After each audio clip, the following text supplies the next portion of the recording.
The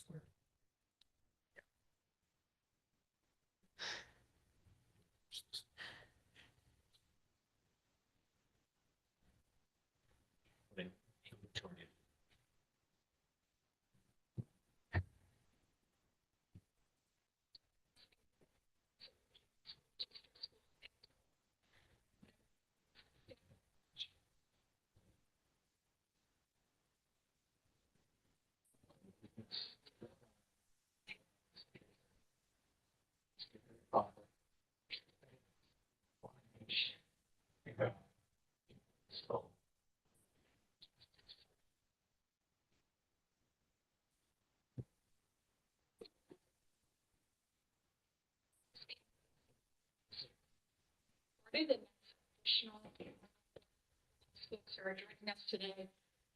The mics we have now are really strong. They will pick up any conversations happening in the background, so nobody's sitting together, so it should be fine. But just a note for everybody. So the meeting will be live streamed on YouTube and on Facebook. Okay, so moving into our regular business, if I'm recalling correctly, we're not ready to do the March 14th minutes yet. But we are ready to look at the February 8th minutes. So I would entertain a motion to approve the meeting minutes of February 8th, 2024 as written. So motion by Shauna, second by Danielle. Any questions or comments about those minutes from the tri board meeting? Seeing none, all in favor? Opposed, abstained, and I say yes, so that was unanimous. Moving on to bills and payroll, I would entertain a motion to accept the bills and payroll warrants as presented. So motion by Heather. And I have a second by Kat. Any questions about those bills and payrolls? Seeing none, all in favor? Aye. Opposed? Abstained, and I say yes, that was also unanimous. So we do have some folks here tonight, so we'll start with our student rep. Hi, everybody.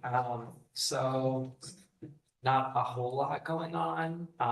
The senior week schedule was just put out, so that is it's really kind of 2 weeks to celebrate the senior class. We do a chicken barbecue. We do a senior class trip, which this year is just a day trip. It's going to be a day trip to Boston. We're going to go to the Blue Man Group at night, and then there's a Godzilla boat ride, it's called. They take you over to the Boston Harbor. It's like a thrill boat ride, the aquarium, all kinds of fun stuff for that day trip. And the prom, the gap day is coming together. We've started to plan that, which is like a prom safety type thing. And then we also have kind of like a little bit of feedback, the new lunch menu and stuff like that. Everybody seems to be enjoying that. So, yeah. And when it's available, school committee members, especially those of you who are new, we are invited to a number of the senior events. It's a great opportunity to celebrate with the seniors. So if we can get that out to everybody, that would be fantastic. Any other updates? There was a dance last Friday. That was at the PACC, I believe. I know a few people who went for that, so that was also well attended and brought a lot of fun there too. Wonderful. All right. Lisa, does the NDEA have any updates for us tonight? Nothing big, just can't believe how quickly this year is flying by. Short week next week, and then we're into MCAS. We start the reading MCAS that week, at that first week in April. We all had PD 2 weeks ago, and the middle school, I can only speak for middle school, but we had a really great experience. We're focusing on the literacy, so we got to work in groups and go around and look at each other's work, learning targets and success criteria, which are things that we're really working hard on in middle school. We got to have conversations with our team, and it was just a great great way to move around. We moved around, we weren't sitting in our seats, so that was awesome. But really, that's about it. Just looking at that June 12th as an end date is.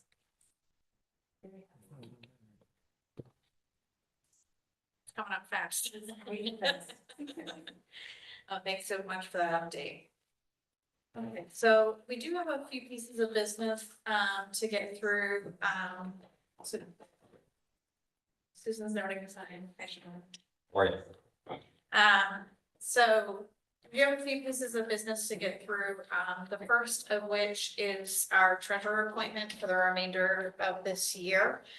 So just as a reminder, the Victoria Chartier resigned as treasurer, but has been standing in until we were able to replace her. We're now able to replace her.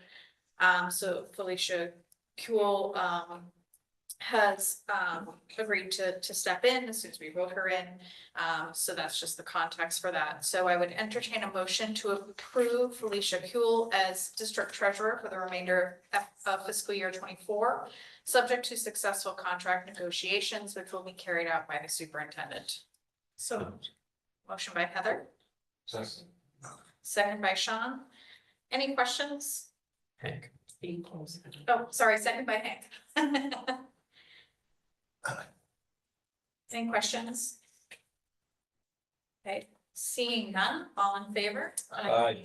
Opposed, abstained, and I say yes. So that is unanimous. Okay, so we also have our Student Opportunity Act plan for approval.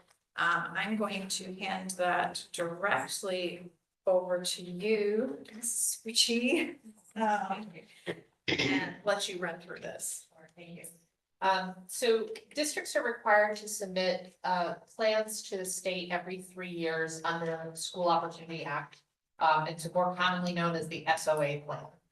So to start off, I want to just give you a little background about what this is, and then we'll go through our process we followed in our draft plan. So Student Opportunity Act of Chapter 132 of the Acts of 2019. Basically, this was signed into law in 2019.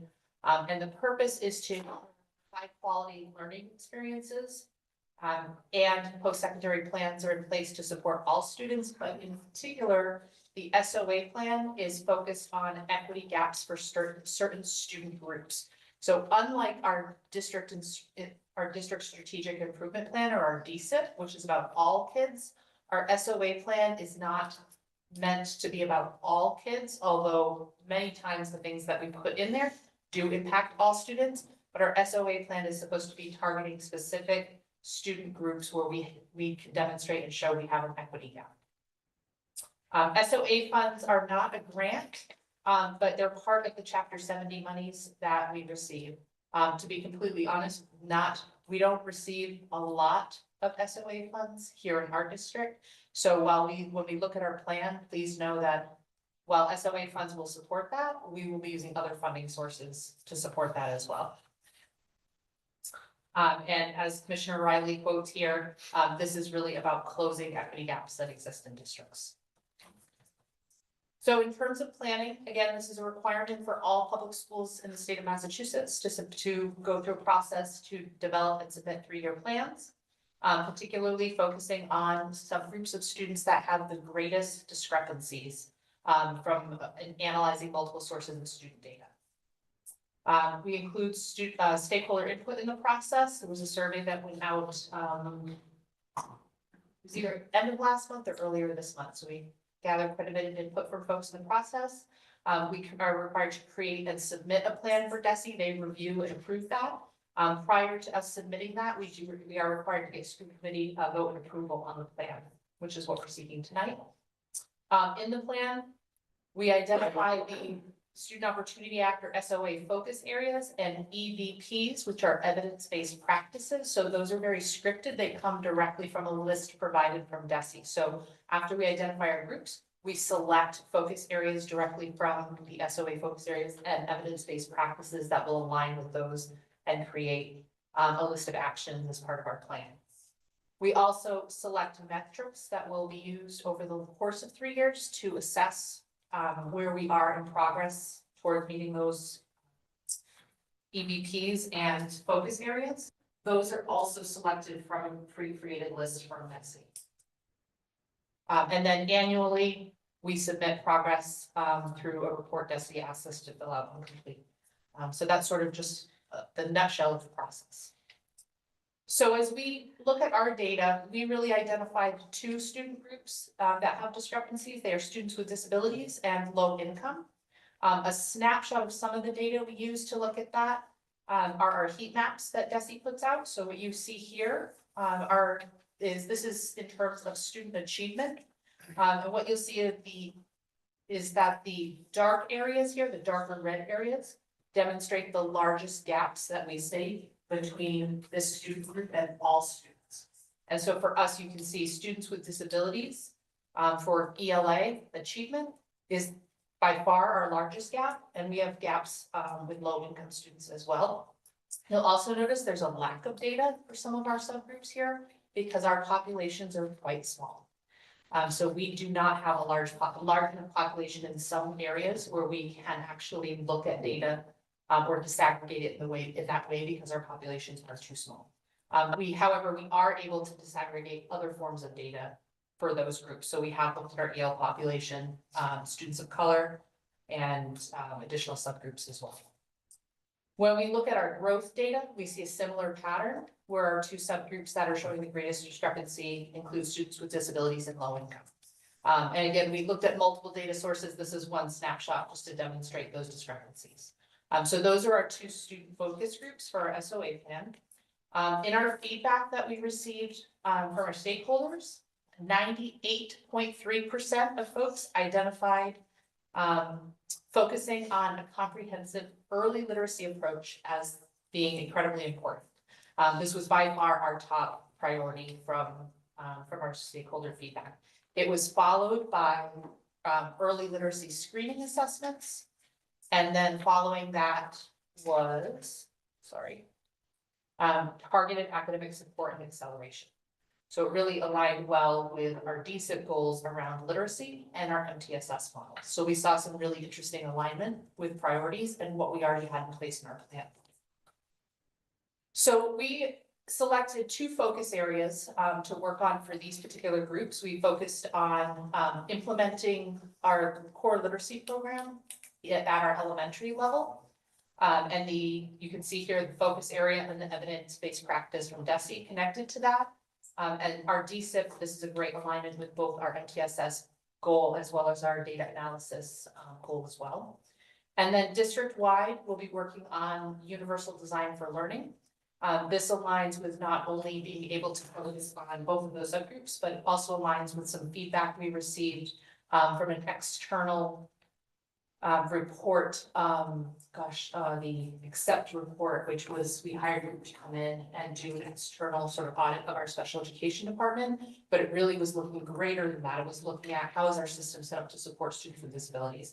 And it included some feedback from instruction going on in our tiered classrooms. And one of the top recommendations out of that report was a need to focus on our tier 1 instructional practices to make sure that we are really providing direct instruction and providing culturally relevant teaching practices, including UDL practices. So we had a great amount of alignment with that as well. So for our plan, in terms of implementing our inter-reading curriculum at TES, this has been in place as our core reading program since 2020. Since 2020, some of the challenges we've had is that our teachers were trained right before the pandemic hit. So our teachers were trained and then they were thrown into remote learning. So they didn't have a great opportunity to apply what they learned in their professional development. And then they came back and we opened a new building and things were just very different. And we've had some staff turnover at our elementary school.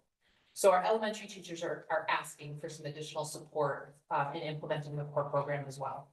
So some of the things we'll be doing, we'll be revising the schedule at Templeton Elementary School to maximize the amount of learning time that we can for literacy.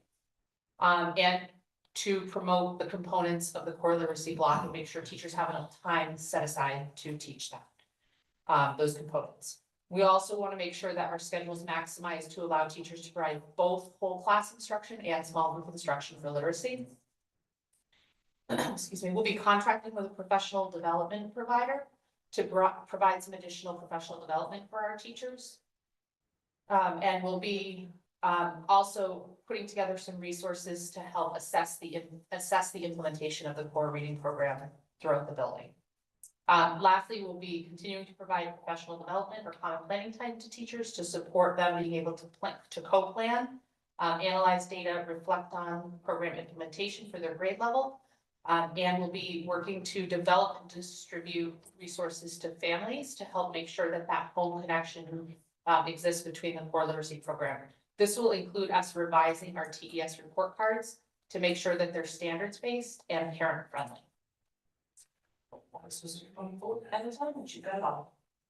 In terms of universally designed practices, we'll be engaging all teachers and staff in professional development on universal design for learning. We'll be supporting them in embedding instructional practices that are both universally designed and inclusive for all students, but with a particular focus on students with disabilities and low income. We'll again be developing and adopting a tool to support gathering data on the implementation of those practices. Connected to that, we'll be identifying priority elements from our educator evaluation rubric to be able to provide direct feedback to teachers, ongoing feedback on the implementation of UDL practices. This is something we do every year because our teacher evaluation rubric definitely has so many indicators. It's overwhelming. So every year we go through and we select a subset of those that are the priority elements for the district, and those are ones that we prioritize giving feedback to teachers on, and we prioritize connecting our professional development to as well. So we're trying to create that through line with our PD and our evaluation and feedback. We will look for opportunities to highlight and share teaching practices and exemplars that are happening across the buildings. And we'll be considering future PD opportunities to embed culturally responsive teaching practices as well. So in terms of this plan, the funding that will be used will be to support PD providers and some resources and materials for teachers. The metrics to assess, and again, this language comes directly from the SOA options for metrics, so please be aware of that. For the implementation of interreading, we will use we will increase the efficiency of high quality instructional materials. So if that's a new acronym for you, my apologies, I did not define that. As measured by classroom walkthrough tools. So we'll be using classroom walkthrough procedures to help assess the implementation of the core program, and an increase in both achievement levels and growth levels for students for MCAS ELA.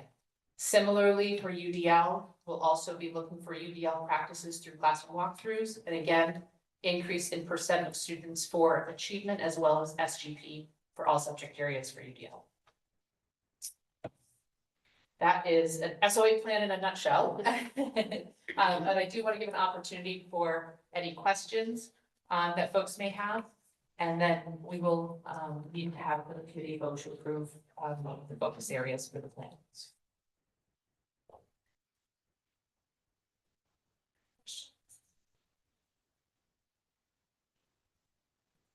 I will just add that while we know that the intention behind the SOA plan is to focus on specific groups, and we will do that, we really try to maximize our plan in a way that will impact all students, because a lot of our subgroups are very small.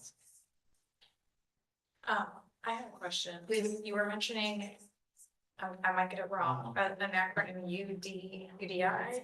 UDL, yes. UDL. UDL is an acronym for Universal Design for Learning. Okay. And so what it refers to is designing learning activities, lesson plans in a way that provides access points for all students and has low floor, high ceiling so that all students can access something going on in your classroom. It also is an opportunity to provide really clear and firm goals with flexible pathways on how students can demonstrate and get to those goals. So it's a way of designing lessons where you're embedding scaffolds into your lesson for all students, even though they all might not need those, they exist for all students. That's one example.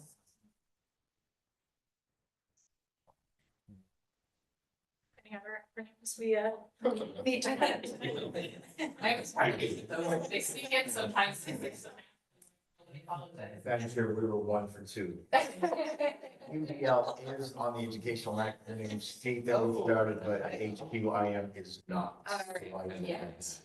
Actually, I've never seen that acronym. It's always just written out as the high quality curriculum. Did you make that one up yourself? I did not, that's a copy and paste of the metric directly from the SOA plan from DESI, so it's DESI's acronym. I did not, I try to avoid making up. acronyms at all costs. We have enough to try to memorize, yes. Okay, so one last check for questions. All right. Seeing none, I would entertain a motion to approve the Student Opportunity Act Plan as presented. So moved. Second. Motion by Sean, second by Shauna. And since there were no questions previously, I'll assume there continue to be none, so all in favor? Aye. Opposed, abstained, and I say yes. So your SOA is approved unanimously. Okay, so we cannot start our budget hearing until 6 p.m. We've only got 9 minutes left, so well done. Well done on filling in that time. So if nobody is opposed, I do know that in the under 48 hours, I'm gonna go past point 1, but on point 2, we do have an out-of-state field trip to approve. So if everyone is okay with skipping to that, item, just so we can get that done while we have a little bit of time. Anyone opposed to that? Okay. So who can fill us in on this particular out-of-state field trip? The prom committee, yeah, sorry. So last year we started, really helping the, prom committee really get into planning their events. We had it in Gardner last year, so we packed them up, brought them into Gardner. They met with their event planner at the menu, they chose their linens, chose their menu, they did all of that as a group. And it was fantastic. So this year, we're like, oh, we're gonna do that again.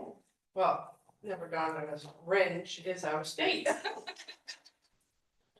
So we had to put in a field trip request form for you guys, so we can take them up to Hidden Hills and Ringe to do the same thing. Yeah, it's so close yet. It is over that. Close, so far. Right, any questions about this particular field trip? Okay, seeing none. I would entertain a motion to approve the April 4th out-of-state field trip for the prom committee to the Hidden Hills Event Hall in Ringe, New Hampshire for event planning. So moved. Motion by Heather, second by Kat. Thank you, Kat. Since there were no questions, all in favor? Aye. Opposed, abstained, and I say yes. So your field trip is approved and we look forward to hearing more about that as the event comes closer. That's exciting. I love that you're including Your students. representative should be going, so. I'm on the prom committee as well, so that would be. Beautiful, fun. It's Thank you for field trip. You're very good. I love that we're, including the students in that level of detail, because it really, a lot goes into planning an event. It's great. It's a great learning opportunity as much as it's a really fun night to get ready for. Yeah. And while we're on it, I know you sent out an email, Anne, about the GAP night. Do we know the date for that yet? Cause I know It's school actually committees. Gap Day. Oh, Gap Day, May sorry. 2nd. And it's a full day of events for our juniors and seniors and the sophomores that go to prom. Okay.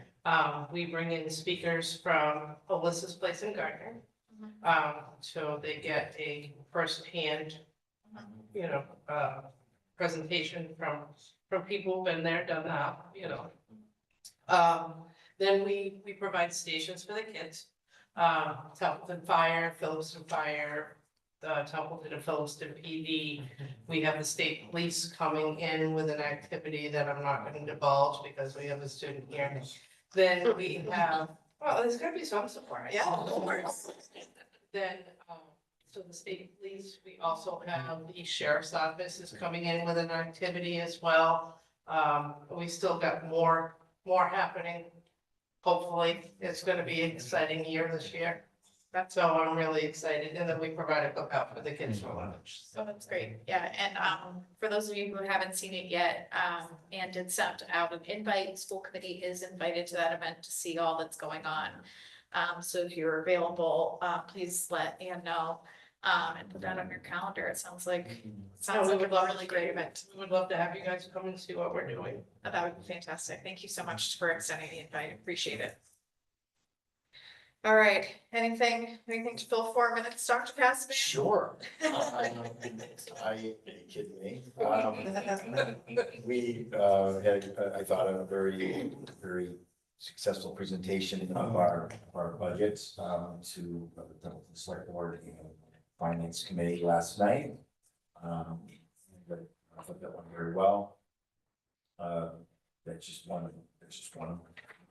thing. The other great thing that happened today, went to Holy Cross and with Mr. Young and Ashlyn Lacey to the Worcester County Superintendent's Association has a luncheon to recognize the students, you know, generally the top number one student in the senior class, and that was fantastic. So had a great time doing that. So again, fantastic. The dance, I did not attend, but I did go for about an hour and a half, and it was I think it was black and white or masquerade. Masquerade. Yeah, but everyone was in black and white. It was really neat to see, because it was the first dance, I believe, certainly since I've been here, that the 8th grade was part of the high school dance. You know, we've toyed with the idea, and so we did that, and it was great. It was wonderful, a lot of fun. Everybody was so well behaved and very well dressed, you know, to the nines, as they say. So it was excellent. It was a great time. Just real quick about the lunch, you know, there's the survey and some of the changes that they've made. That is on the heels of our survey from our students that we gave. So the feedback we received is like, what are we doing well? And we talked about that. But what we weren't doing well, a lot of it was about, quite a bit of it, quite frankly, was about the lunches and the quality of food, et cetera. The amount, it was all kinds of things. So right off the bat, we have just attacked that issue. And they've had some, I think, some great successes. Folks have just randomly come up to me and said, these hot dogs are great. I mean, honest to God, my own son was like, man, hot dogs. I'm like, okay. I'm like, well, okay. So random students would just come up to me and say, we had a chicken bowl last week, and it was, you know, I'm not exaggerating. I'm like, well, I'm glad you like that. And so the effort, these kids have always, since I've been here, they've always appreciated effort, and they're always kind enough to let us know when we've done the right thing, when we're not. So the improvements have been noticed, or at least the effort. How about if I put it that way? But you're right. It was just it's the little things, right? And but it's not little to them. So so a lot of great things, you know, are happening, and so we're again, it's all good news. You did. Peter, any favorites in the new menu to share before you? So I personally usually bring lunch from home. Oh, But I know that, like Dr. Cassinan said, the chicken roll is popular. There was a like hamburger helper thing that was pretty popular. It's not Swedish meatballs on the menu, but yeah, personally. All right, so we brought ourselves right to 6 o'clock. Who doesn't want to end on Swedish meatballs? So we'd officially like to open the budget hearing for the Narragansett Regional School District School Committee. All right, so I will hand this back over to you, Dr. Cassavant, so you can run us through the presentation. Thank you, Madam Chair. Just as just a quick aside, that my wonderful team, and I do mean my wonderful team, who does all the great work that you see. Apparently, they wanted to see just how good I can be, because I presented this budget now 3 times, and so, while I was in Holy Cross, not having hot dogs, we had chicken, but they changed the presentation to make it even better.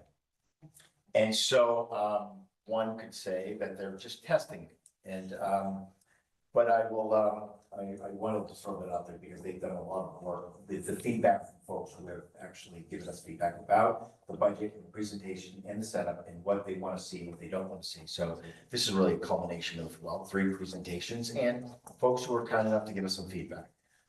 So we'll see how it goes, okay?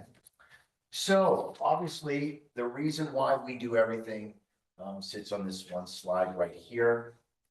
As I've said now 3 times, it's not lost on me, but what we try to do is just really give a representation of all the wonderful things that are happening here at Narragansett, especially our the newer programs, the Project Lead the Way, the robotics course, you know, et cetera. I mean, early college, telemedicine, school-based, you know, programming, and the arts and athletics, and all the things that, you know, that we work really hard to improve. And as I said last night, I think that, you know, now that we're like in either year 2, 3, or 4 in some of these programs, we're really starting to see the fruits of the labor of those things. And it's really exciting to see some of these things take off and given the opportunity. So obviously, when we start with, you know, what are our highlights, you know, I want to talk about user fees a little bit. That was some feedback we received. You know, my reasoning, or at least what I'm presenting as my reasoning, is that we are seeing more and more students whom we have never not accepted a person into any extracurricular activity. I need to be clear that that does not just mean athletics. It's the arts. It's literally anything that is extracurricular that may have a fee. We have, in fact, waived that if there was a financial reason. That came back as some feedback to me last night by the presentation, my presentation last night. So I want to be very clear that that's anything that we do with extracurricular. And honestly, that's some of our more expensive field trips. We try to offset costs there too. So not just, again, I'm going a little bit above and beyond the extracurricular piece, but we've never, you know, turned anybody away. But what we do know is that it's, you know, it's uncomfortable for parents or for students to come forward to say that they need assistance. And the fact of the matter is that the difference would not be a make or break in terms of the positions that we are seeking. And we just feel that it's important to offer that. So I just wanted to give a little bit more, I guess, some space, because we received some feedback last night. Athletics, well, we've upgraded the baseball field, the dugouts, the drainage. There are now stairs next to the bleachers of the, you know, on the athletic field, so people don't, you know, have to careen down a dirt hill. So some of those things, but mostly the drainage was a huge piece, thanks to the town of Templeton and the ARPA monies. Special education, what we talk about is the Thrive program. It's really in its second, you know, year. The program has brought back several outplay students, as we've talked about. We have realized substantial savings in either sped transportation or sped out of district costs. That will, you know, you won't see these numbers just you know, pop out at you as the years go on, because they'll be really realized savings. So if you, or preventive savings, however you want to put it, it's almost like preventive maintenance and some, you know, don't really see the effect of, you know, taking out all the filters in our, you know, in our air handlers, but don't do it for a long time and you're going to like lose your hand, and it's going to cost you thousands of dollars. That's what these type of programs do on the financial side. On on the human side, on the kid side, they're our students. They always have been our students. They're from our district and we want them to be with us. We want them to graduate. As far as we want them to be educated here. And that is a very important piece of that. The health insurance, it's a huge highlight for us. I think that I almost kind of skip over it kind of quickly. Health insurance, the cost to the district came out of school choice. It was put in school choice years ago as a cost saving measure. That just not fiscally sound. I never thought we would be able to get that money out because it was such a large amount of money, but with the hard work, Anne Marie, and of course, the entire, insurance committee, we were able to carry different. It's just going to be not only better financially for the district, we'll be able to get it out of, the cost to the district out of the, school choice and hopefully, result in long-term savings for the employees. That's a big deal. Our award-winning psychological services, as I changed it last night, we offer now a psych services to our elementary, middle, and high school that quite frankly, a lot of districts do not or cannot. We're very proud of that.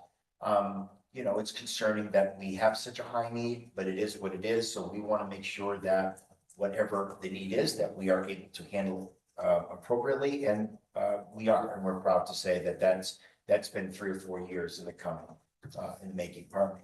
Our curriculum, as we talk about at least every meeting, right? Project Lead the Way, pre-K through 12, we're one of only 11 districts that have that in the entire state. You've heard me say that before. Early college courses, I believe, was speaking with Mr. Young today that, I think there was a huge turnout on the Zoom meeting last night, and something like 40 or 45 kids are looking to participate. That's a big deal. Not only, again, if you're interested in going to college, right? We're trying to offer a lot of things. We're trying to be a lot of things to everyone in terms of what is the path of the direction for our students when they graduate here. And this is one of those areas. So if it is one of those areas, it gives our kids the experience that they need, gets them some credits, and it saves their parents money.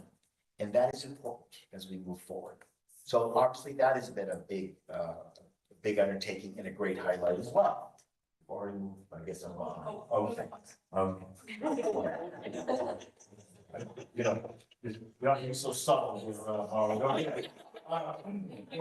right, sorry, boss. All right, here we go. So chapter 7, and we talk about that all the time. Yes, we do, right? This is how the money how do we get the money that we get? And we talk about this all the time. It is by the foundation budget. It's how many kids we have at school age who live in both towns in our district.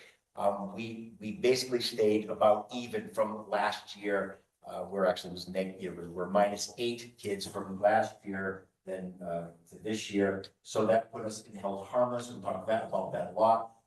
We're going to get a whopping $39,000 because the state will never not give you give you less than they did the year before, but they're certainly not, they're gonna give you $30 per kid just to, I guess, thanks for coming.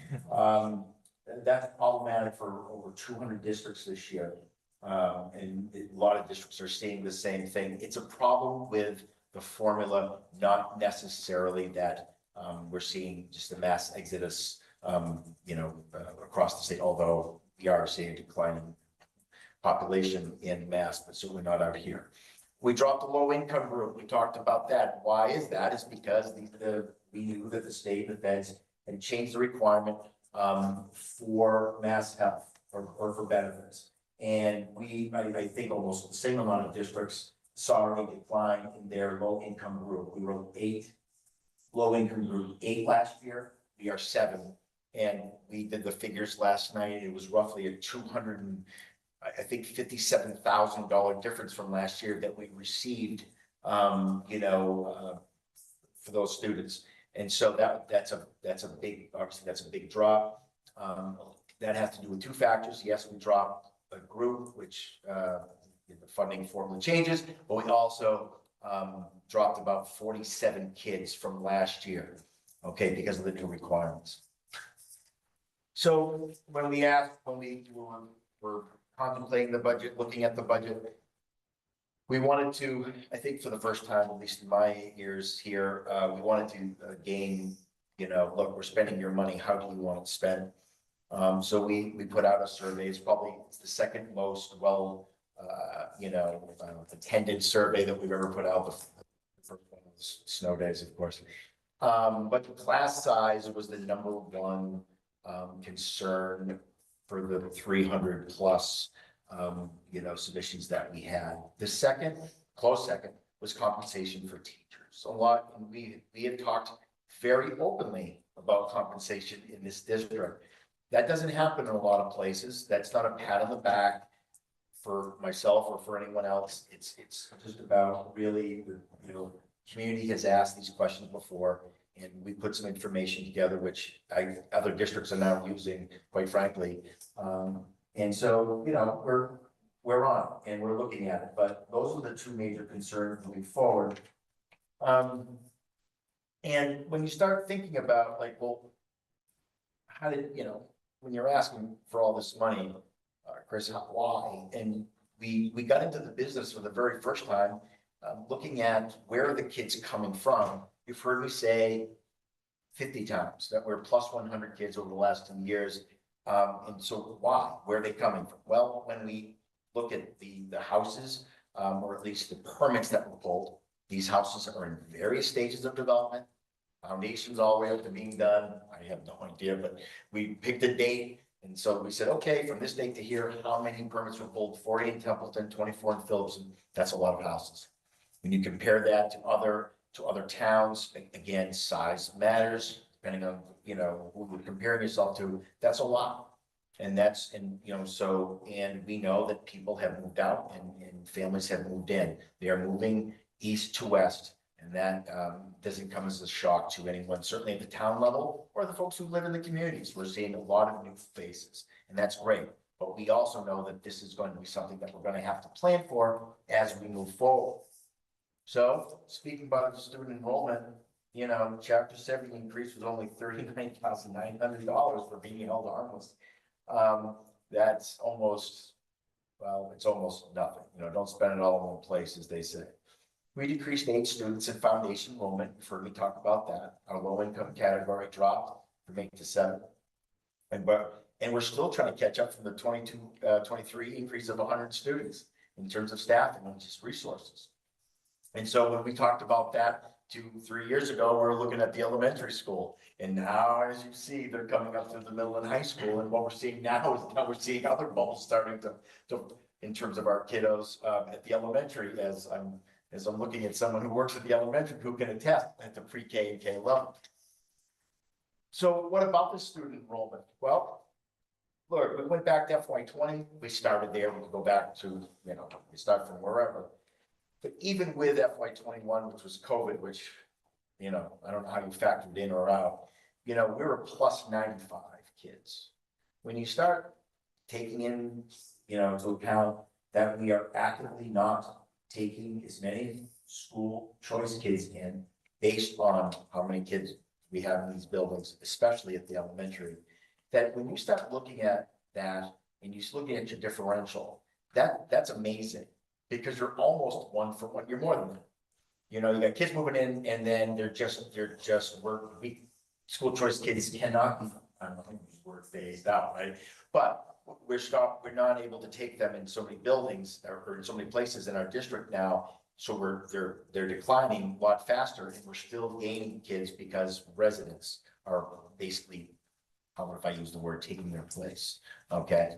So again, I said it last night, as I will say it, the original plan to cut teachers at the elementary, although very hard to take, and to close the elementary school, and then slowly reducing school choice students.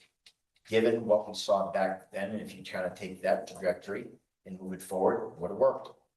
It would have worked.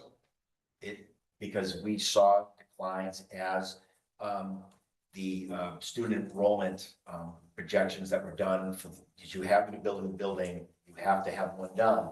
And we are well above what they predicted for student enrollment in 2025 or 2024 and 2025. This honestly is just a breakdown by town, you know, clearly to see the decline in school choice in FY20 at 249, we have 160 now. We've seen, you know, these go up quite a bit, especially in Templeton. And if you kind of look at where we were in FY20, right, we had 249 school choice students, and we had 1,482 kids in this district, butts and seats, as they say, right? You look at FY24 and you have 1,478, and you dropped almost, right, close to 100 kids in terms of school choice. So we know that we're getting bigger, and we know that they are residents. So again, in order to beat the drum just one last time, what do we look at? We look at enrolled, and we look at foundation. We always do that. We try to keep a comparison, because enrolled kids are the kids that we have in front of us every single day, whether they have school choice, or they, of course, be residents. And then you look at foundation enrollment, which, you know, are kids who are school age, live in Phillipston and Templeton, go to a public school somewhere, anywhere. And you will see that we were flat this year, but we have seen a steady increase since FY21 in both. And that is a good indication, just so you know, that you're actually starting to see a population increase. If we were increasing school choice, you would call me on that, and I would say, you're right, it's inflated by X. Well, you've already heard me say a couple of times that we're not taking as many kids in, and we're still seeing an increase, which will show that you are, in fact, you know, increasing kids that are living in the towns. The school choice trend report, we talk about, you know, again, the most important line is the blue line. That is your differential. You need to be in the positive there, because you don't want you cannot be upside down in school choice, meaning paying out more, you know, paying out, right? More than you're taking in. That's important. And I'm always, matter of fact, I'm very concerned about that. What is interesting, and it's a credit to every educator in this district, is the fact that the number of kids who are leaving this district in terms of school choice have dropped every year. We're at the lowest number of school choice out, and I guess I can go all the way back to, 2016, without a doubt. This is the lowest number that since I've been here, and that is a credit to the people who do the real work. But the fact is that sending numbers down, that's great, but also our receiving number is declining, and so we have to keep an eye on that as we move forward. So we did something that, is a little different for me, I'll be very candid, is to project. I won't make the joke about it in terms of projections, I promise, my chair. So what we did is we took, grades 1 through 4, because those are pretty static, we know who they are. Kindergarten, as you know, pre-K and kindergarten, there's no requirement for kindergarten, and pre-K is really a rolling admission, as they say, they come in when they turn 3. So those numbers are always constantly in flux. So what I did is I simply just graduated the number of kids. If you were in the, in the first grade and moved to the second grade, this assumes that no one moves into the district, right? So we didn't even make any assumptions that way. So when you look at that, you go, okay. So if I project 1 through 4 at 407 for FY25, obviously next year, the actual right now is 432. Well, what we know is that we've increased elementary, depending on what year you're talking about, by 20 or 30 kids, and these are residents, not because we don't take school choice at the elementary. So right there, that tells me, like, well, okay, there's some room for growth. We could balance off there for a bit, but given what we know, if you look to the right, pardon me, to the left of that graph, is that we show that 248 pre-K eligible students for FY25. I'm talking to Terry, who has been in this district well over. She said she's been here 100 years, but that's not true. She's been here close to maybe 25 years. It's probably one of the higher numbers, or at least eligible kids for pre-K. She's seen it a while, not probably ever, but So when we start looking at class sizes and teacher-student ratios, which remember going all the way back in terms of one of the areas of concern, at least when we put the survey out, and it's always a concern for us.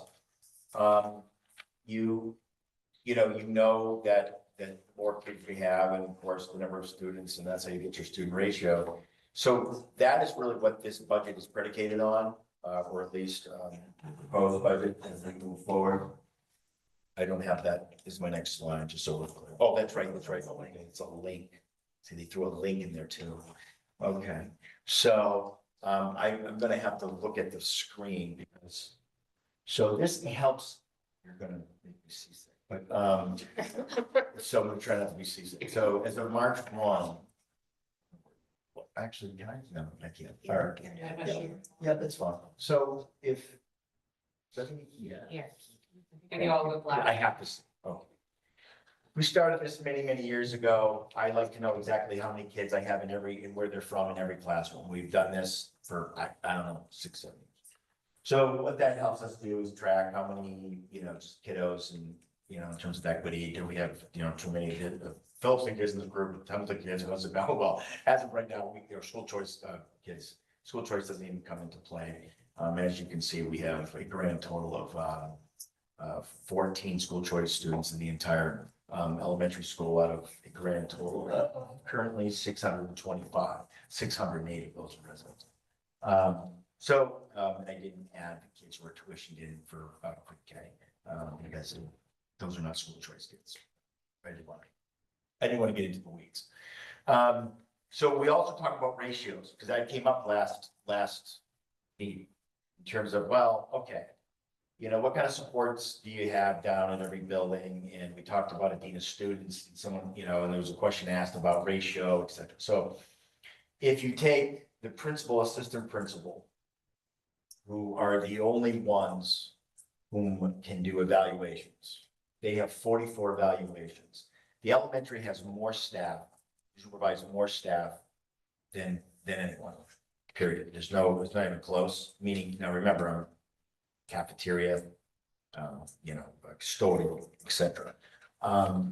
The idea is that when you look at the ratio that you see of 313, per administrator, even if you add in the dean of students who's not an administrator, you would almost add that dean of students to the school site side of things, right? Because of just the sheer amount of kids and quite frankly, the number of behaviors. It was a response to the fact that there's just a lot of dysregulated students, and we needed more. We needed more support, period, at the elementary school. There was also a call, for more support at the middle and high school, which we'll talk about here in a second. So when you look at that, the ratio is very high. You can go to, again, not all elementary schools are born equal, right? They're not all the same. The grades are different, the populations are different. So when we look at other pre-K through 4s, with the exception, I think, of Gardner, they have almost 800 kids, I think, and they have one more grade. We have one of the largest elementaries around, period, in terms of total number of kids. Remember, that's not how it was supposed to be when it was first drawn.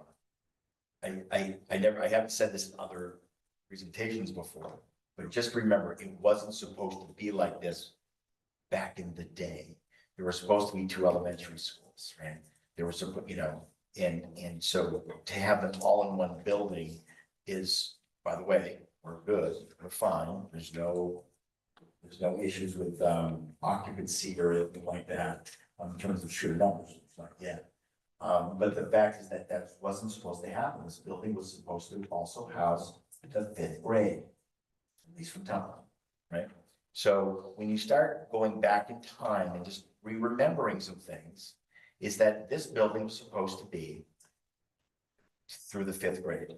That was going to give us more space up here at the high school, because it was going to be more traditional 6 through 12, 6, 7, 8. We had the 5th grade down at TC for 1 year. Once we closed the building at Phillipston, we had to change everything, basically change it back to 5th grade up here. And then of course, willingly we accepted all of the kiddos from the Phillipston elementary school here at Templeton Elementary.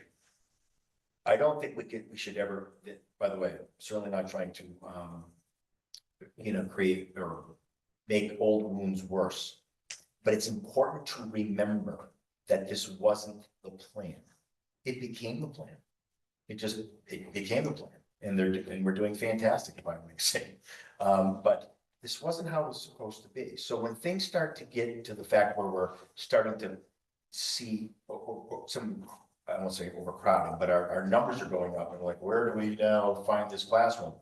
That shouldn't come as a surprise necessarily. It probably would have worked out if the enrollment would have stayed with projection, but we're well over that. So just as a kind of for those who might be new and listening here today. So the fact is, when you look at the middle school and you look at at the high school, you just kind of switch over. Sorry. Oh, I'm sorry. Yep. So when you switch over, you see that although we've got some lower numbers at the middle school, they basically increase at the high school in terms of the ratios. We had to do some different things. We've got behavioral specialists.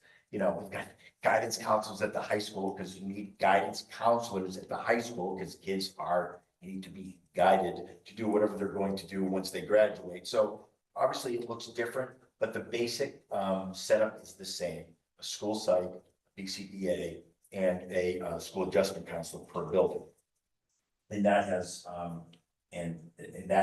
in fact been a well-received plan, but it certainly has worked given the number of kids, and number of, frankly, issues. So when you look at that, you should see the fact that, that's how it breaks down. This is just a month. I'm showing you March 1. We do this every month. But the ratios are high. They're right on at the middle and high school. But that's going to change at the high school soon as these numbers increase. So just as they get going, we'll start to see it soon.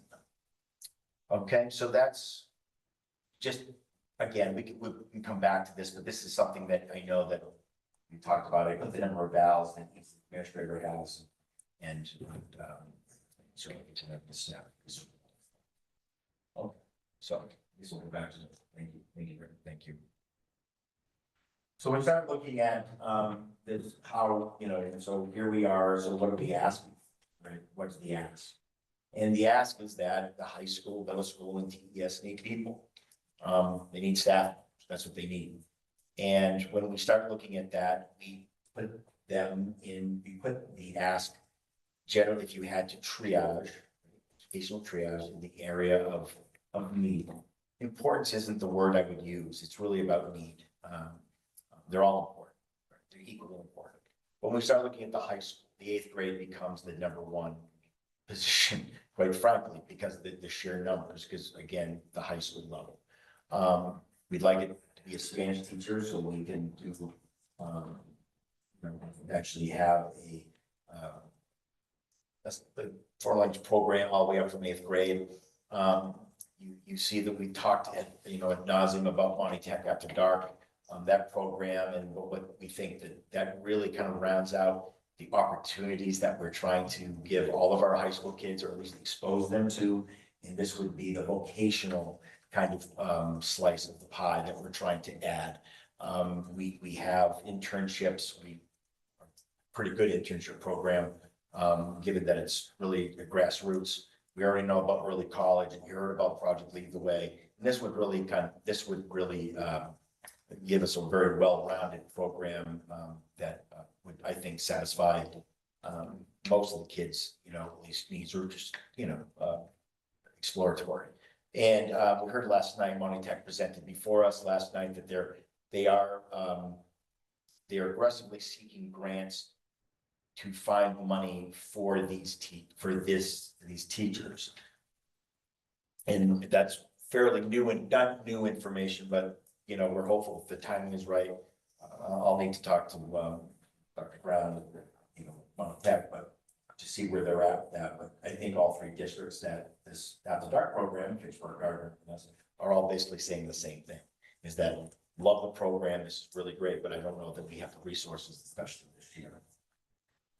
The middle school, the music teacher, because we need to, again, these, we're trying to bring back or to, strengthen program.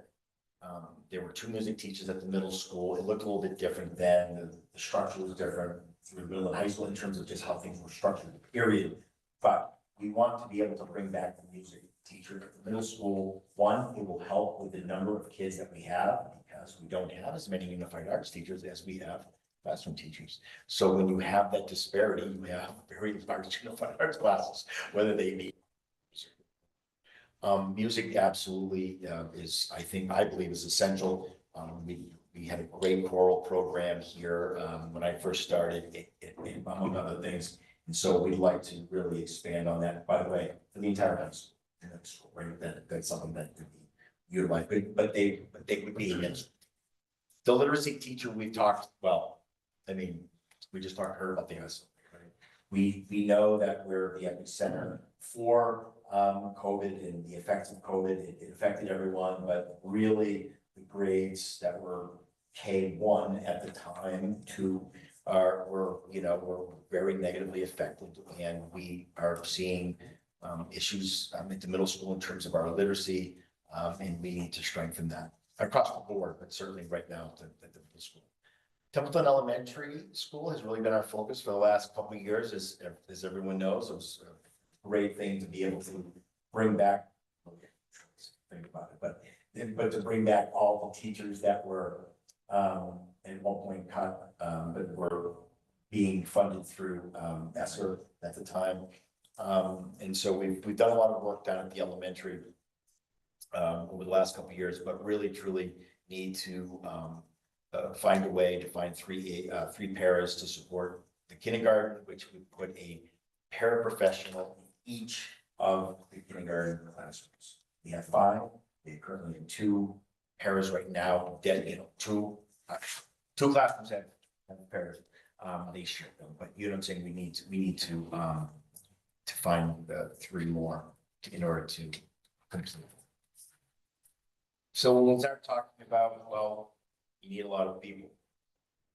So when we bring up compensation, it's a hard thing to talk about, right? Money is not easily, discussed, but we're having, not only nationwide, but Massachusetts, where we've never had problems before, quite honestly, with the #1 state. I think, I don't even know how many years in a row, in terms of education. Everyone knows that.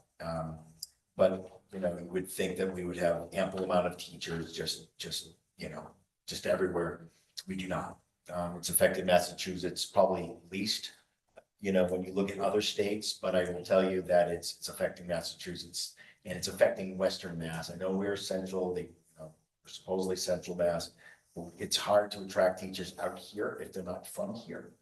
And again, we're not talking about competing against Wachusett or Fitchburg or Leominster. No one has ever, even thought about that, although we do teachers to those districts. We compared ourselves to our local districts, the districts that border us, and we are, unless other contracts have been settled, we have the lowest paid teachers and administrators in comparison, and that creates these lists of needed staff. And so, by the way, these are updated. So in other words, we're not taking some old sheet from 4 months ago. We need just as many teachers as we needed back 4 months ago. We've had a special education teacher position that we absolutely desperately need at the elementary to then bring a person up to the middle school to fill that position that we discussed almost 3 months ago. That position has been posted since January. And with, not that we've been picky, we would be, but we haven't even had anyone apply. And that's a problem. So obviously this has been seen a lot. The administrator's salary, comparison and the teacher comparison, I only base them on average, right? So, barring some change, but you see the negative numbers at the very bottom of bachelor's step 1, you will see that we are at least at this very moment in time, 4.1, 4.81% below the average of them. This isn't below the top or the next to top. I do that kind of on this below comparison district to district. So we've got some work here, and we know that. We had a great negotiation session a couple of weeks ago and had a good conversation about all of that. And we'll be, we've always had a good conversation about it, quite frankly, but that's something that we're going to have to need to address regardless. Okay. So when we start looking at the general fund budget, we're like, well, what do you want? What do you need? And how much is it gonna cost me? So, we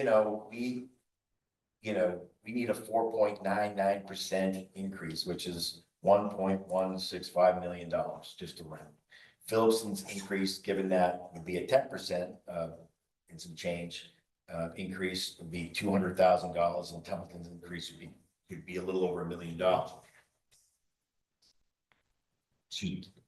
So obviously, when we had the tri-board meeting, it was that was a big number, came as a shock to some.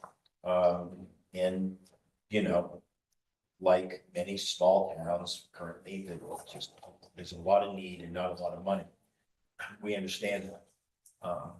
We all are trying to catch up, right? Everyone's trying to catch up, but that is what we feel. And by the way, it's just the positions that we have identified as needed last year. And I think that needs to be said, is that we needed at least 3 of these positions last year, at least 3, let's go back. But we didn't, because we're trying to work with towns. But the further down the road this gets, the harder it's going to be to actually even catch up, period. And I think that's the takeaway. And that's certainly been the message that we've had some very, very positive and productive conversations with both towns. So this isn't, at least so far. And they clearly understand our, the situation we're in, because everyone's in this situation. So when we start looking at what does the increase actually mean, well, it's the account description, the 1,000 series as they call it, and generally there are numbers and what is this? So really the next page is really just a better way to look at how did each of these go up, and why, and what do they actually support. This is our accounting system. That basically, I think if everyone works in the state, but you're looking at an 8% increase in administration. What does administration line cover? Software, attorneys, auditing service prices increase, payroll, onboarding software, etc. Transportation went down. I gotta tell you, I don't know of a district whose transportation went down. And so it's funny, because when ours has gone up, others have gone down. It's really just about, what it is, how it happened the year before, right?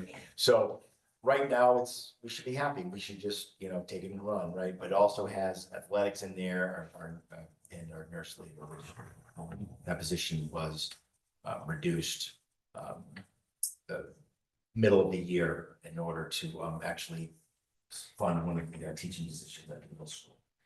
Maintenance, that's again cost of living for the UFCW, inflation, of course, general maintenance, benefits. Again, that's great. It's 0.45, it's a little, it's under 1%. That's great. That's probably never, not going to happen every year, but we'll take it as we can.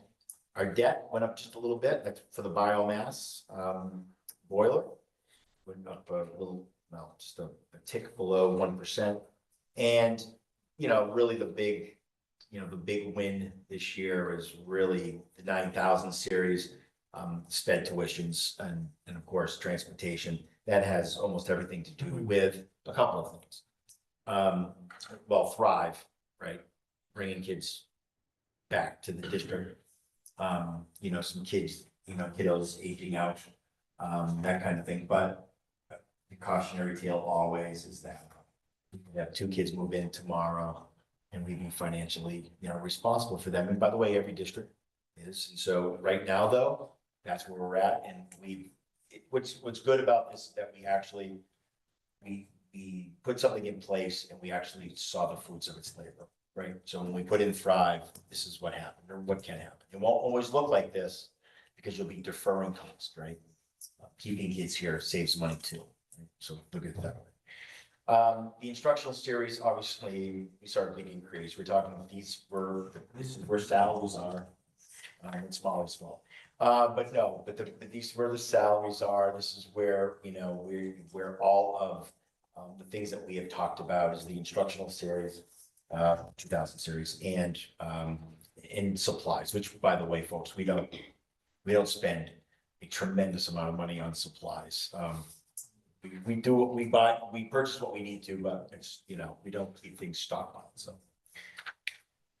Okay, and we start talking about revenues. We love revenues, right? The general fund. Medicare, state aid, local contributions, E&D, those are the biggies.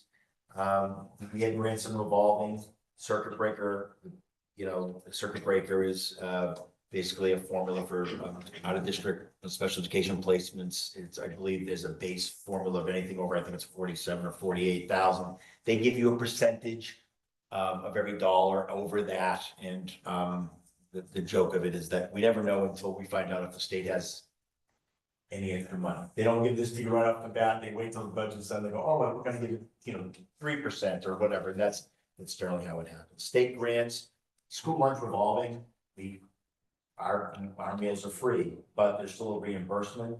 And so but remember itself, the school lunch program is, pay as you go. So those, the monies take care of salaries, et cetera, and other local receipts. And school choice, of course, is the big. So when someone says, how much does it take to run the budget, to run the district, it takes us $28 million to do that. Okay.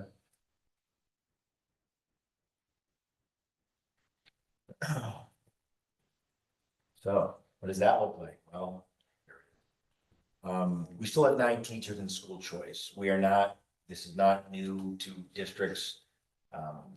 We constantly rotate teachers out of there. We generally put the newest or least expensive staff members in there to sustain the hit to school choice. Because remember, that differential is absolutely key. And we have to watch it very closely. Takes care of staff, PD, athletic supplies, technology upgrades, basically one, generally speaking, what it should be for. We try to use it the most for is one time. Short of the staff, obviously, that's different. Circuit breaker, we talked about that, right? That's the state reimbursement for excessive special education costs. Federal grants, we talked about that. We're, Title I, we will probably definitely see a decrease in Title I. But what will it be? We don't know. We don't receive Title I information until July, which again is unfortunate because we would like that information sooner, but it is what it is. The SPED early childhood, covers 3 Title I, well, that doesn't, the Title I, et cetera, Title II, IDEA, but also covers SPED pairs and out-of-district tuition. Okay? Those grants. And the state grant of, the nursing grant, which we still have, does our academic support person and sub nurses, et cetera. Other local receipts, we get asked a lot about that. Like, what is other local receipts? Well, preschool, right? Extended day. Preschool, we charge because they offset a large cost that it takes to educate pre-K. The staff it takes, I should say, to educate our kiddos who are pre-K. And extended day, which is completely and entirely self-supporting, which I, quite frankly, probably is one of the biggest benefits. I think the district, I think it's other thing, but certainly people rely on our extended day program quite a bit in order to be able to get to work, quite frankly, because it's imperative. Every time you do a budget, you always have to look at level service. It's always your fault, but again, it would be foolish to create a budget, not at least see what it would cost you to level service. Level service is, as it's defined, is exactly the services, the people that you have right now. Okay, so right now, many teachers we have, that's it. paras, that's it. It's level service, the service we're providing. People have a misconception that level service means that you're not going up, the costs don't. Level service, of course, because everything goes up every year. So we have contracts that we have to, so we have inflation, the fuel goes, I mean, you get it. So there's a cost just to do level service, okay? I can tell that people have heard this presentation several times. So I'm trying to make it as interesting as possible. And we did, look at this next slide. Oh, you're gonna, wait, no, we're gonna watch. I'm on the edge of my seat. Jeff, seriously, I want you to hold on with both hands, because we're gonna do slide. All right, you ready? Okay. So I have done this presentation 4 times. In the 4 times I've done this presentation, I forget where we've been, because there's so much conversation. So what we decided is to add a slide about exactly where we started and where we've been, and kind of like, if I could do a roadmap, I would. I'm just not that good with graphics. So the fact is that originally, this is what we asked for, right? An increase of 1,165,000. Templeton was gonna cost that much, $1,007,000. It's gonna, have Phillipston costing me $200,000. We talked to Templeton the very first time and said, look, all we really budgeted for at that time is $450,000. And we were like, that doesn't even cover level service. And that happened in this, in open section, basically, right? So the next thing happened. Okay, someone's behind. All right, here we go. Level service. We started talking about level service, Molly. Come on now. That's so enraptured This is what my you're saying. big, this is it. This is the big thing, right? The big end. So level service, we said, okay, level service is 24,140,000. So basically Templeton, it still was going to be an increase of $668,000 rounding, and Phillipston was going to be 141,000. That was a lot of money. Because again, if you go back to the $450,000, well, level service is $668,000. We made it very clear politely that the level service isn't an option. Look at that. Level service does not meet the district's needs. It's not an option. It can't be. It can't be. We have too many kids and we've held off long enough. We can't do it any longer. Can't do it. And by the way, I want to say this again. These aren't like programs we're trying to create, now like, something new. These are human beings, these are people that I need to educate kids, because we have so many.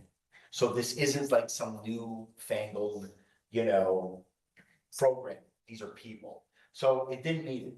So then we said, okay, this is key, because all jokes aside, is that in order to even meet level service, the number is still going to require us to make cuts in the budget, right? To hit the number, right?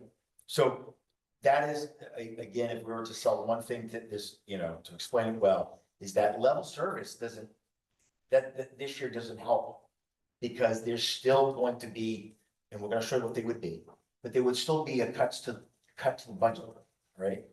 And so that would be, 3 ABA paras, among other things, right, with OPEB, equipment substitutes, SPED, the SPED clinical services, maintenance.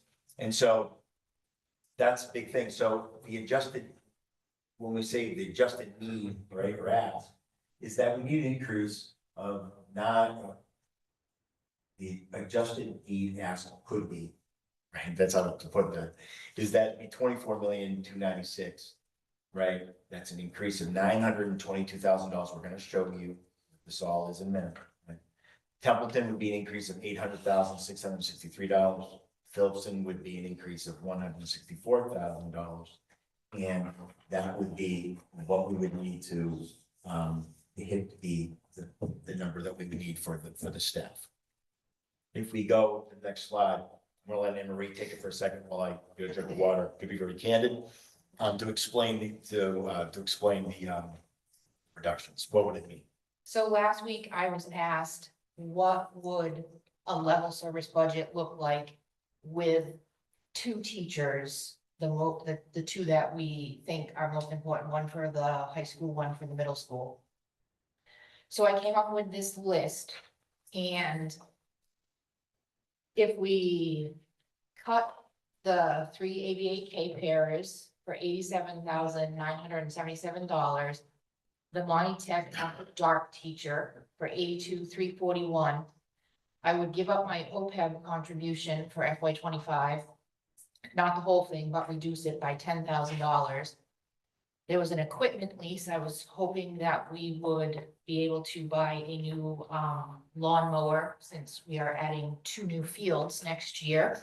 But that will have to wait a year. Substitutes, we will reduce their line item by 42,880.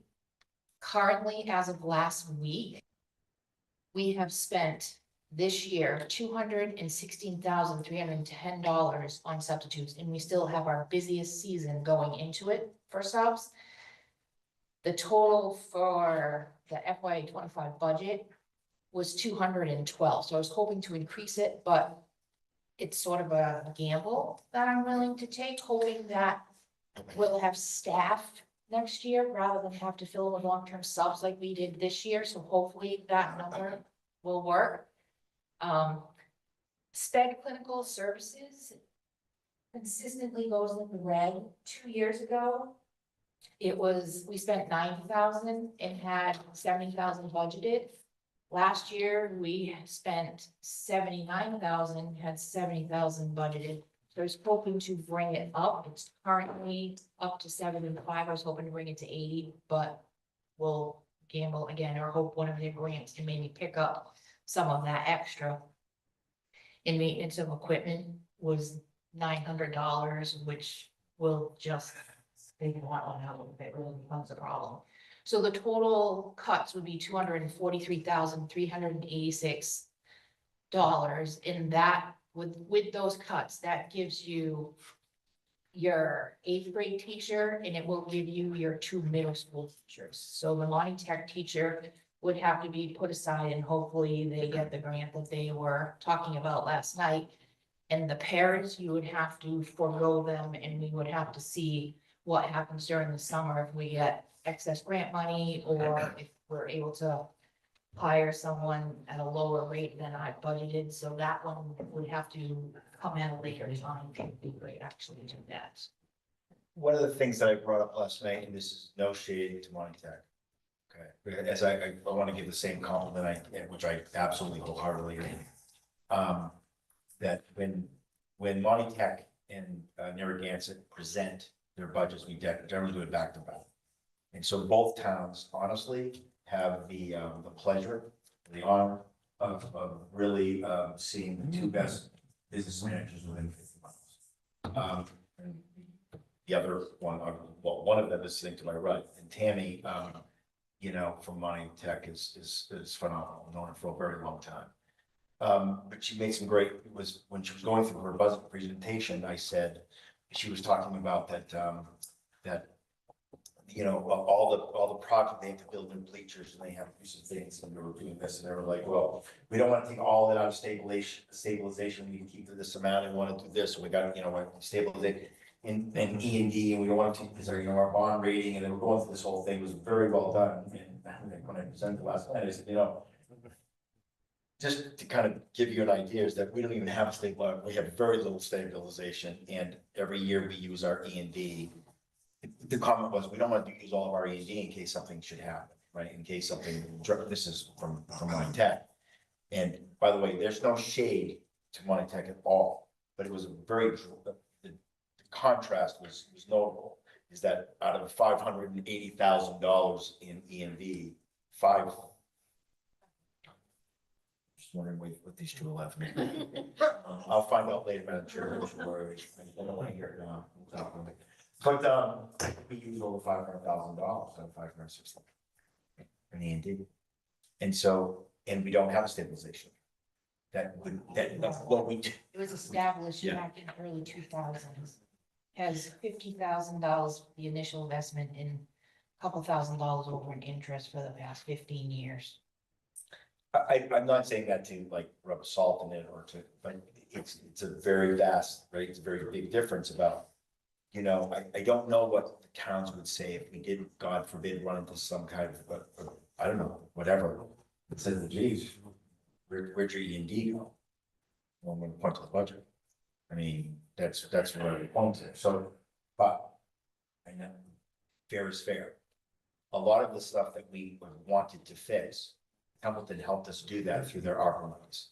I thanked them last night again, I'm gonna thank them again this week. If it wasn't for those ARPA monies, we'd never get all the other things that we've talked about in terms of the drainage and this and that.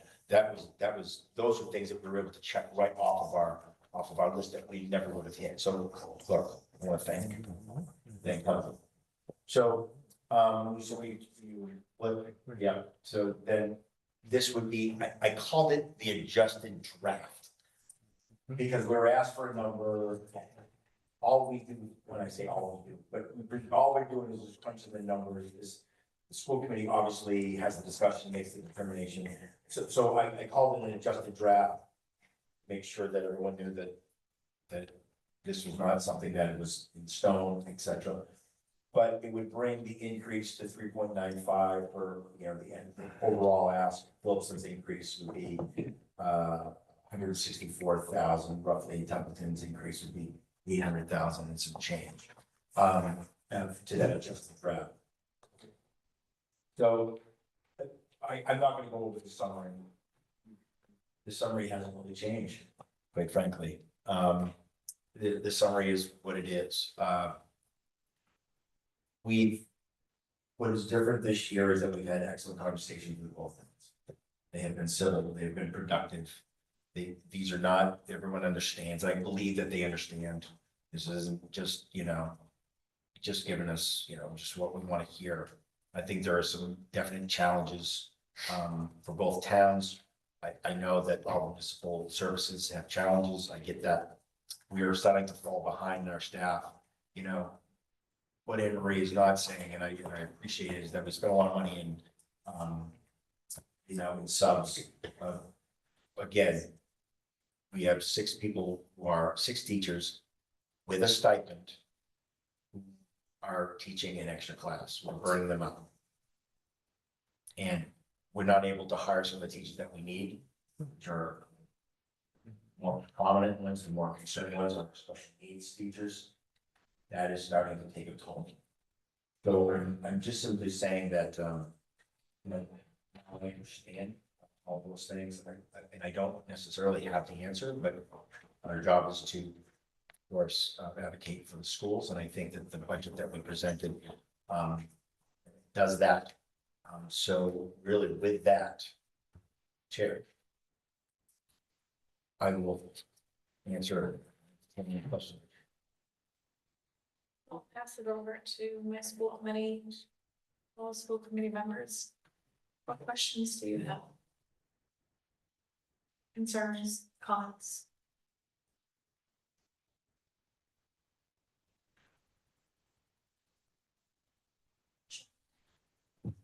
Mine's just a location question, Dr. Kessler. Where is Templeton Phillips's contribution? What slide is it? 26? Oh, boy. Yes. Yeah. Okay. If you look at slide 24, it paints the Templeton and Phillipston contributions across the different budget amounts. So if you want to be able to see the contributions across the different possible budget amounts, that's a good slide to reference. We adjusted. Original service.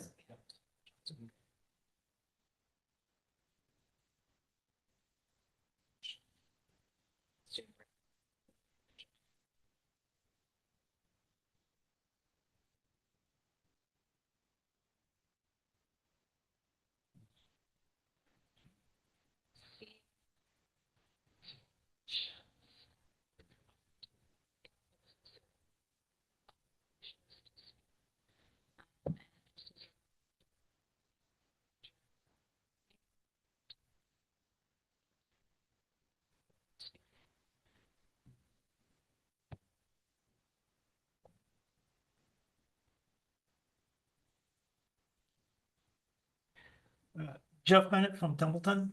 And I know what I have a good idea what it will lead to, but I'm of the opinion, looking at the numbers and remembering some things, one thing sticks in my head is the ESSER funds. 180 something thousand, I think, was Templeton's. When the state said you could use it, and then when people got, all the towns got their warrants and had their town meetings, then they said, you can't do that. The school committee ate that. You didn't come back and say, give us, you gotta fork that over. You ate that and you let that ride. So that might gotta come from somewhere down the road. And you cut 243 this year, you're coming back next year for it. I mean, everything else is going up. The first column, if that's your original need, that's what you need, then that's what you should stick with, I believe. If you only need the last column, then that's the thing you should have asked for in the first place. If you need that, then I hope you would stick with it. And what happens, happens. But I mean, if that's what you really need, because this snowball's been going down the hill for a number of years. I expected it to be bigger, actually. Watching the numbers and looking at stuff, I was kind of surprised it wasn't bigger. It's shouldn't have been unexpected on the town side because various select board, finance committee, advisory committee, whatever you want to call it, there's been talk about this, this big hit is coming from the school. This big ask is coming. So you put it off, it's just gonna get harder next year and the year after. So and I look at the numbers and I talk with Chris and I pay attention to the stuff. I try to be a responsible citizen. And so if that's what you need, that column over there, then I hope you would stay with that. And, what happens, happens. If we gotta duke it out, well, won't be the first time, won't be the last. So I just think if that's what you really need, that's what I would hope that you would vote for. Because it'll make it easier, as easy as it's gonna be next year and the years following. So that's all I have. Thank you. One other quick thing, though. I would just want to thank you again for not only hearing residents' concerns and input on the user fees, but you actually listened and you heard them and you did away with them. And I think that was the right thing to do and a fair thing to do. So, and it's a thing that, when you're going in asking, hey, we're trying to, cut what you have to pay extra on top of paying for this. So now you don't have to pay. It goes along with the direct cost of the meals. You don't have to come in and pay for that in the here and now. You're paying for it some way, somewhere. And it cuts down on a lot of stuff that you don't have to deal with. You don't have somebody collecting the money and how many full price and how many half price and how many no cost, and then the numbers flip. And the kids do a lot of dumb things. We did a lot of dumb things, but they're not dumb. They know what's going on. So it's just was another thing the state funded. I hope it stays in place, and slowly but surely, a few of them extra things will go away, and you pay that one bill and deal with it. So thank you very much, Mr. Chair. Anyone else?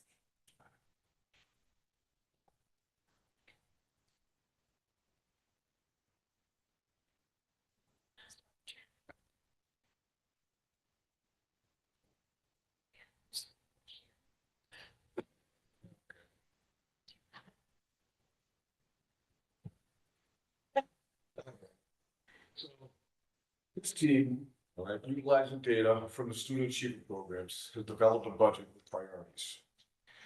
After long discussions, we identified how these priorities tie into our strategic plan. We worked together to identify where we didn't have the resources required to meet all our students' needs. We then targeted the resources which would make the greatest impact. That is the budget that you have in front of you, the 24,597.93. The goal of this budget process is to develop a financial plan that will adequately support all of our students, continuing to improve the academic standing of this district. Working as a team, we've been able to find creative, although not always sustainable ways to maintain most of the services we believe are required. We are not done. In order for us to maintain the district, to continue to move the district forward, and to support our students, we need to support the budget as presented. We've discussed the increase in our student population and in the significant increase in special ed enrollment. Our students are hurting now, and they need as much help as possible now. There's so much evidence that the students have not fully recovered from the pandemic. So this year's budget process is not business as usual. My argument against reducing the budget is straightforward. Where there's no doubt that the pandemic has caused severe disruption to our student learning, reducing the budget now will only impede our efforts to help our students and address the interrupted learning and social emotional needs they require. Past budget reductions have already led to eliminations of teachers, as well as cuts to arts, music, and other enrichment programs. In some cases, class sizes may swell if we lose funding for teacher positions, but continue to grow our student population. Holding off on the budget cuts could buy time to see if student enrollment stabilizes. With all that's going on and all the uncertainty of this year is not the year to make such a drastic cut. In future years, we could possibly slowly phase in these reductions while we work with our town partners to plan and involve the community in discussions on how to best tackle the challenges. There's a significant body of research that points to the importance of adequate school funding. I believe we all understand the fundamental importance of this issue. Now is not the time. Now is the time to make the educational investment that will benefit us all. Now is the time to make the educational investment in our children. Adequate funding, wisely spent, is essential to our district. It is essential to our students. It is essential to our students' families, and it is essential to our community. The most important responsibility of this committee is to promote and to improve student achievement. As of yet, I haven't heard an argument, nor can I come up with a valid justification on how reducing this budget will improve this charge. Reducing the budget by any amount would actually be contradictory to this committee's charge. Eliminating educators, increasing class sizes, and doing away with vital programs are all issues that have proven to be detrimental to the academic achievement of students. Issues we as a committee have discussed at length, issues which we have fought against and agreed were not conductive to student achievement. I feel we owe it to our most important constituents, the students, to maintain all of the educational needs and to support the budget as presented. Sid? Well, anyone else? Seeing no further comment, we will now.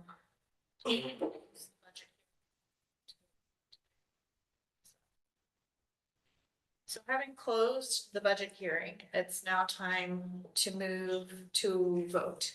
So for those not familiar, rule of necessity only needs to be invoked if we have too many folks on the school committee who cannot participate in the vote because, for example, they're benefiting from retirement benefit and things, and they have to recuse themselves. We don't have anyone who meets those, who would have to recuse himself from the vote, so we do not need to invoke the rule of necessity, so we can bypass that. So, coming to budget certification, would anyone like to make a motion? I'd like to make a motion to present to approve the budget as written. The original budget. The original budget as written.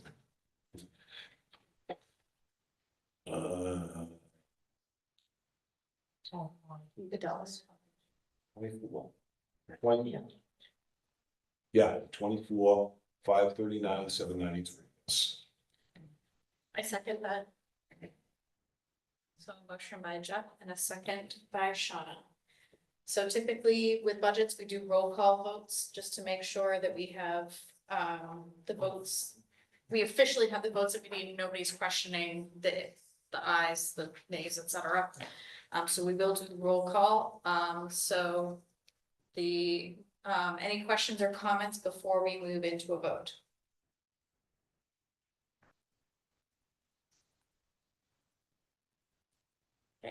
Seeing none.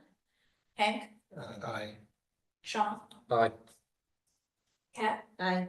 Shauna, Danielle, Heather, Jeff, Yes. and I say yes, so that is unanimous. Okay, so we're going to move through, we have to vote in a variety of amounts. So I would entertain a motion.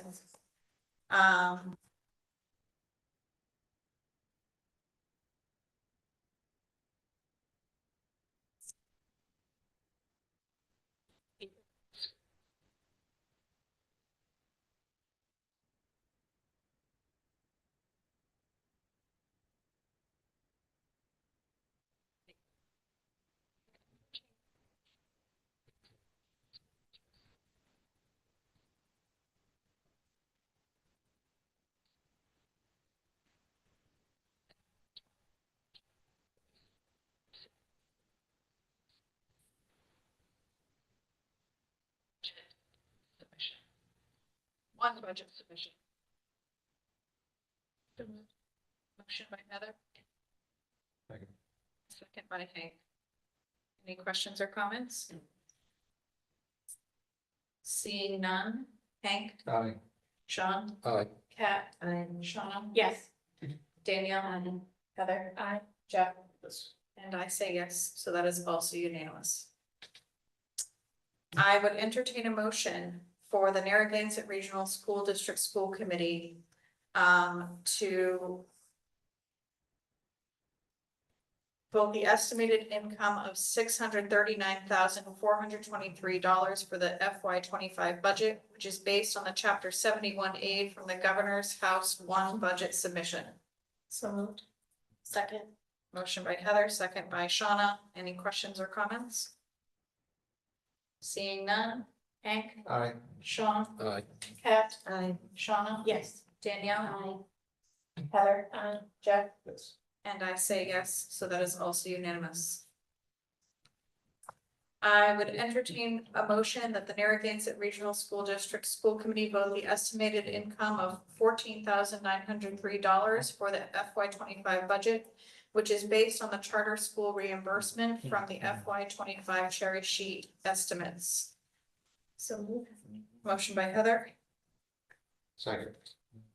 second by Hank. Any questions or comments? Seeing none. Hank, Aye. Sean, Aye.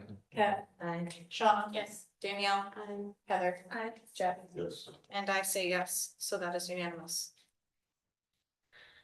I would entertain a motion that the Narragansett Regional School District School Committee vote the estimated income of $500,000 for the FY25 budget, which is based on the FY23 certified excess and deficiency.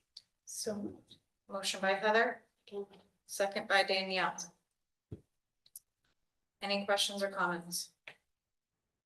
Seeing none. Hank, Aye. Sean, Aye. Kat, Aye. Sean, yes, Danielle, Heather, Jeff, Yes. and I say yes, so that is also unanimous. I would entertain a motion that the Narragansett Regional School District School Committee vote the estimated income of $245,000 for the FY25 budget, which is based on FY25 Medicaid receipts. So moved. Motion by Heather, Second. second by Kat. Any questions or comments? Seeing none. Hank, Aye. Sean, Aye. Kat, Aye. Shauna, Yes. Danielle, Heather, Jeff, Yes. and I say yes, so that is also unanimous.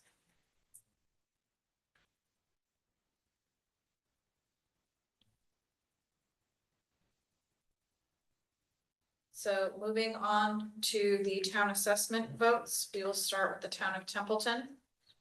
I would entertain a motion that the Narragansett Regional School District School Committee vote the assessment amount to Templeton in the amount of $8,699,925.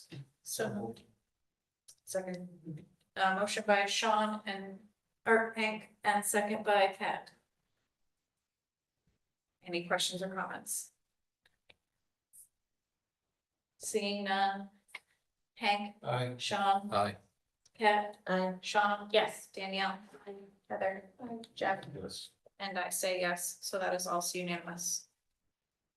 Moving on to the FY25 assessment vote for Phillipston. I would entertain a motion that the Narragansett Regional School District School Committee vote the assessment amount to Phillipston in the amount of $2,059,793. Second. Motion by Heather and second by Kat. Any questions or comments? Seeing none.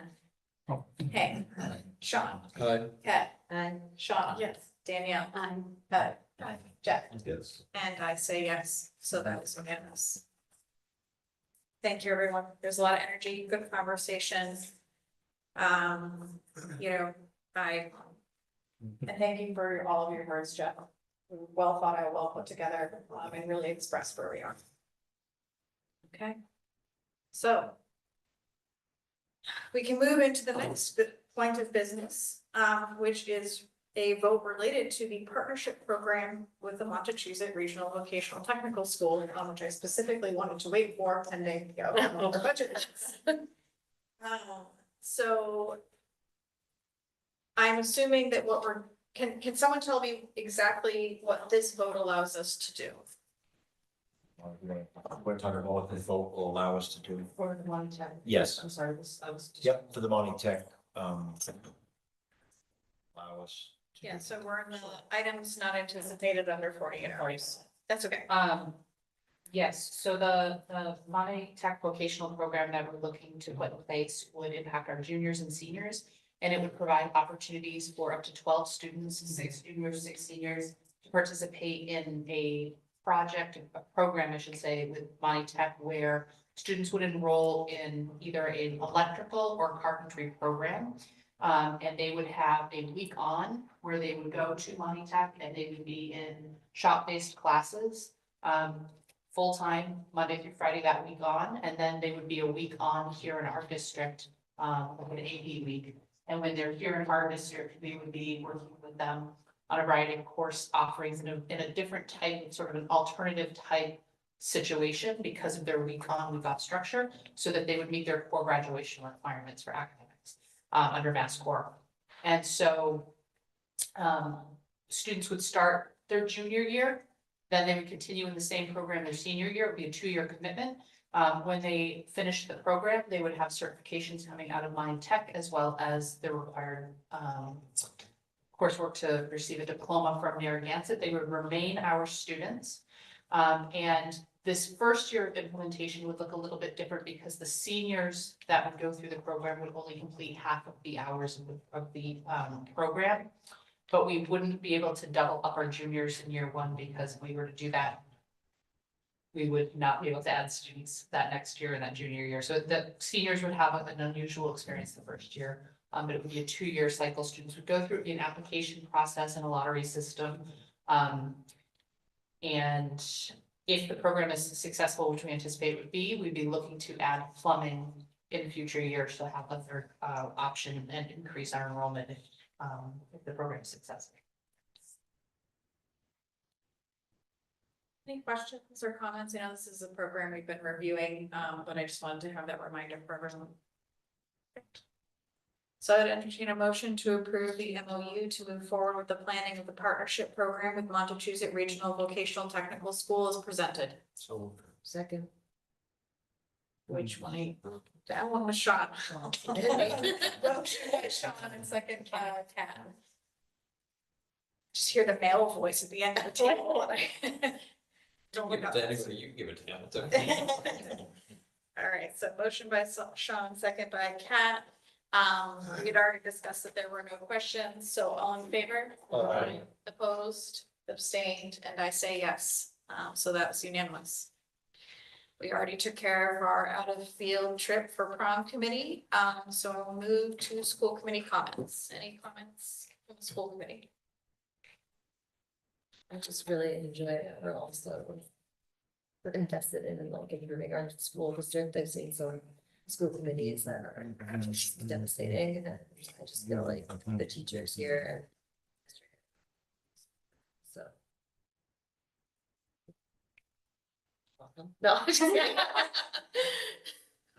I said, want to say something. Wish the chair happy birthday. Yeah. Who doesn't want to spend their birthday in a bunch of meetings?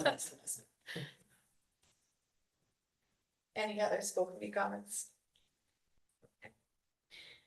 So our next meeting, forgot again, is Thursday, April 25th, 2024 at 5:30 PM. It says Wednesday in the agenda. I apologize. Copying agendas is a blessing and a curse. We do need to go into executive session this evening and we will return afterwards. So this is also a roll call vote. So I would entertain a motion to enter into executive session as per Mass General Law, Chapter 30A, Section 21A, for reason number 3, to discuss strategy with respect to collective bargaining or litigation with the UFCW and or the NDEA if an open meeting may have a detrimental effect on the bargaining or litigating position of the public body, and the chair so declares. The meeting will return into open session immediately following. Hank? Aye. Sean? Aye. Kat? Sean? Yes. Danielle? Heather? Jeff? Yes. And I say yes, so that's unanimous, so we'll enter into executives. Someone make the motion to do that, or? I think I said I would entertain a motion, Okay. I read it. Okay. Oh, I'm sorry, did I forget the first? Well, I heard the roll call, but not who made the motion in the second. I think we skipped it. Oh, sorry. I would make the motion. I second it. Motion by Heather, second by Sean. I apologize, thank you for catching that, Susan. It was unanimous, so I think we can avoid going back through. Are you gonna take the roll call? Oh, I have to read it? Okay. Sean. Sean. Yes. Danielle. Heather. Jeff. Yes. And I say yes, sorry to make everybody repeat, thank you. So we will enter into executive session, we will return shortly.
Welcome back.